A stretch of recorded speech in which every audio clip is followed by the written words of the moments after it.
नमस्कार दोस्तों, स्वागत है आपका माई स्टडी जोन में। अगर आप बीपीएससी, एसएससी, यूपीएससी या किसी भी अन्य प्रतियोगी परीक्षा की तैयारी कर रहे हैं तो आज की ये वीडियो आपके लिए बहुत महत्वपूर्ण होने वाली है, क्योंकि आज हम पढ़ेंगे वैदिक काल का संपूर्ण अध्ययन बिल्कुल आसान भाषा में। तो चलिए वीडियो को शुरू करते हैं। पता है आपको, इतिहासकारों ने वैदिक काल को मुख्यतः दो भागों में विभाजित किया था। पहला ऋग वैदिक काल, जिसका समय 1500 ईसा पूर्व से 1000 ईसा पूर्व तक था, और दूसरा उत्तर वैदिक काल, जिसका समय 1000 ईसा पूर्व से 600 ईसा पूर्व तक था। ऋग वैदिक काल का पहला चरण था और ये आर्यों का प्रारंभिक काल माना जाता है। पता है आपको, आर्यों का निवास मुख्यतः सप्त सिंधु क्षेत्र में था। अर्थव्यवस्था मुख्यतः पशुपालन पर आधारित था। उस वक्त की समाज सरल और गतिशील थी। पता है आपको, इस काल का प्रमुख वेद ऋग्वेद था। अब हम बात करेंगे उत्तर वैदिक काल के बारे में। इसका समय 1000 ईसा पूर्व से 600 ईसा पूर्व तक था। ये वैदिक काल का दूसरा चरण था। आर्यों का विस्तार पूरे उत्तर भारत में हो गया था। कृषि, व्यापार और शिल्प का विकास हो चुका था। वर्ण व्यवस्था बहुत अधिक स्पष्ट हो गई थी। इस काल में प्रमुख वेद यजुर्वेद, सामवेद और अथर्ववेद था। अब सबसे बड़ा प्रश्न, आर्य कौन थे? पता है आपको, आर्य एक ऐसी जाति थी जो मूलतः मध्य एशिया या दक्षिण रूस क्षेत्र में रहती थी। ये घुमंतु, पशुपालक और योद्धा प्रवृत्ति के लोग थे। कुछ सिद्धांत भी है आर्य के मूल निवास स्थान के लिए, जैसे कि मध्य एशिया सिद्धांत, जिसे मैक्स मुलर ने दिया था, और बाल गंगाधर तिलक के अनुसार आर्य जो थे वो आर्कटिक से आए थे और उन्होंने आर्कटिक सिद्धांत दिया था। पता है आपको, लगभग 1500 ईसा पूर्व में आर्य भारत आए और सिंधु नदी के रास्ते उत्तर पश्चिम भारत में प्रवेश किए। आर्यों का प्रारंभिक निवास क्षेत्र सप्त सिंधु प्रदेश कहलाता था। इनमें 7 नदियां थीं। सिंधु, झेलम जिसे पहले वितास्ता बोलते थे, चेनाब जिसे पहले अस्किनी, रावी जिसे पहले परूसनी, व्यास जिसे पहले विपासा, और सतलुज जिसे पहले सतुद्री कहते थे, और सरस्वती। धीरे धीरे आर्यों ने पूर्व की ओर विस्तार किया और गंगा जमुना क्षेत्र के मैदानों तक पहुंच गए, और आगे चलकर यहीं बड़े बड़े जनपदों और राज्यों का विस्तार हुआ। पता है आपको, वैदिक साहित्य भारत की सबसे प्राचीन धरोहर है और इसे श्रुति साहित्य भी कहा जाता है। अब पॉइंट ये है कि हम श्रुति साहित्य को किस प्रकार परिभाषित करेंगे। बहुत सिंपल है, जो साहित्य गुरु से शिष्य तक सुनकर याद किया जाए उसे ही श्रुति साहित्य कहते हैं। वैदिक साहित्य मुख्यतः 4 प्रकार के होते हैं। पहला वेद, दूसरा ब्राह्मण ग्रंथ, तीसरा आरण्यक, चौथा उपनिषद। सबसे पहले हम वेद के बारे में बात करते हैं। वैदिक साहित्य का सबसे प्रमुख भाग है। 4 प्रकार के वेद होते हैं: ऋग्वेद, यजुर्वेद, सामवेद और अथर्ववेद। इनमें मंत्र, सूक्ति, स्तुति आदि संग्रहित हैं।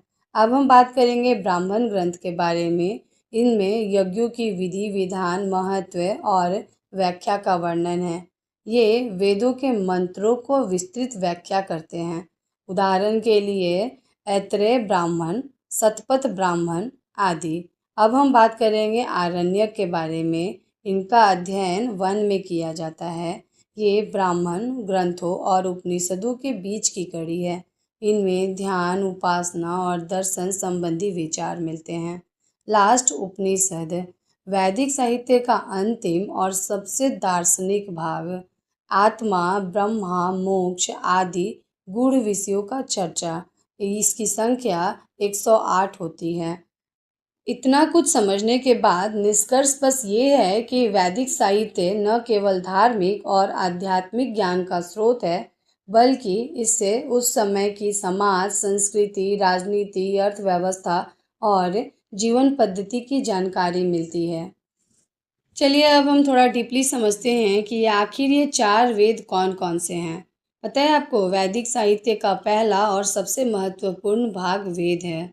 ये सबसे पहले ऋग्वेद को समझते हैं। ऋग्वेद सबसे प्राचीन वेद है। इसमें स्तुति, प्रार्थना और देवताओं की महिमा का वर्णन है और इसमें 1028 सूक्त, 10,580 ऋचाएँ और 10 मंडल हैं। पुरुष सूक्त 10वें मंडल में है, यानी 4 वर्णों का उल्लेख हमें उसी में मिलता है। गायत्री मंत्र ऋग्वेद में है। इसका पाठ होत्री पुरोहित करते हैं। इसका मुख्य विषय स्तुति और प्रार्थना है। अब हम बात करेंगे यजुर्वेद के बारे में। ये यज्ञ करने की विधि बताता है। इसे यज्ञों का वेद कहते हैं और इसका पाठ अथर्वयु पुरोहित करते हैं। ये 2 प्रकार के होते हैं, कृष्ण यजुर्वेद और शुक्ल यजुर्वेद। इसका मुख्य विषय यज्ञ और अनुष्ठान है। अब हम बात करेंगे सामवेद के बारे में। गाना और संगीत का वेद है ये। इसमें अधिकांश मंत्र ऋग्वेद से ही लिए गए हैं और जो इसका पाठ करता है उसे उद्गात्रा कहते हैं और इसी वेद से भारतीय संगीत की उत्पत्ति मानी जाती है। इसका मुख्य विषय संगीत और गायन है। अब हम बात करेंगे अथर्ववेद के बारे में। ये चौथा और अंतिम वेद है। इसमें औषधि, रोग, उपचार, जादू टोना, शांति, मंत्र आदि का वर्णन है। इसका जो पाठ करता है उसे ब्रह्मा कहते हैं। दैनिक जीवन से जुड़े मंत्र इसमें मिलते हैं। मुख्य विषय उपचार और लोक जीवन है। अब हम बात करेंगे ब्राह्मण ग्रंथ के बारे में। क्या है ये ब्राह्मण ग्रंथ? पता है आपको? ये जो ब्राह्मण ग्रंथ है वो वेदों के गद्य रूप में लिखे गए ग्रंथ है। इनमें यज्ञों, अनुष्ठानों, कर्मकांडों और वैदिक मंत्रों की व्याख्या की गई है। ये वेदों और आर्यंकों के बीच की कड़ी मानी जाती है। कुछ प्रमुख ब्राह्मण ग्रंथ जैसे कि ऋग्वेद का ऐतरेय ब्राह्मण और कौशितकी ब्राह्मण है। वहीं यजुर्वेद का शतपथ ब्राह्मण और तैत्तिरीय ब्राह्मण है। सामवेद का पंचविंश तांडव ब्राह्मण, छांदोग्य ब्राह्मण और जैमिनीय ब्राह्मण है। अर्थशास्त्र का गौपथ ब्राह्मण है। अब हम बात करेंगे आरण्यक के बारे में। आरण्यक अर्थात वन। इन ग्रंथों का अध्ययन वन में किया जाता है। इनमें ध्यान, तप, उपासना और दर्शन का वर्णन है। ये ब्राह्मण ग्रंथ और उपनिषद के बीच की कड़ी है। इन्हें फॉरेस्ट बुक भी कहा जाता है। अब लास्ट उपनिषद है। उपनिषद वैदिक साहित्य का अंतिम और सबसे दार्शनिक भाग है। इनमें आत्मा, ब्रह्मा, मोक्ष और ज्ञान की चर्चा की गई है। कुल 108 उपनिषद है। सबसे बड़ा उपनिषद बृहदारण्यक उपनिषद है। सबसे छोटा मांडुक्य। प्रमुख उपनिषद ईश, केन, कठ, प्रश्न, मुंडक, मांडुक्य, तैत्तिरीय, ऐतरेय, छांदोग्य और बृहदारण्यक है। परीक्षा में पूछे जाने वाले महत्वपूर्ण तथ्य हैं। सबसे बड़ा एवं महत्वपूर्ण ब्राह्मण ग्रंथ कौन सा है? इसका उत्तर है शतपथ ब्राह्मण। शतपथ ब्राह्मण किस वेद से संबंधित है? इसका उत्तर है शुक्ल यजुर्वेद। ऐतरेय ब्राह्मण किस वेद से संबंधित है?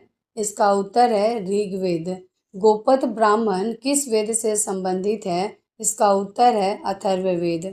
चलिए वीडियो को अब यहीं पे ख़त्म करते हैं। यदि आपको मेरी ये वीडियो उपयोगी लगी हो तो वीडियो को लाइक करें और चैनल को सब्सक्राइब करना बिल्कुल ना भूलें।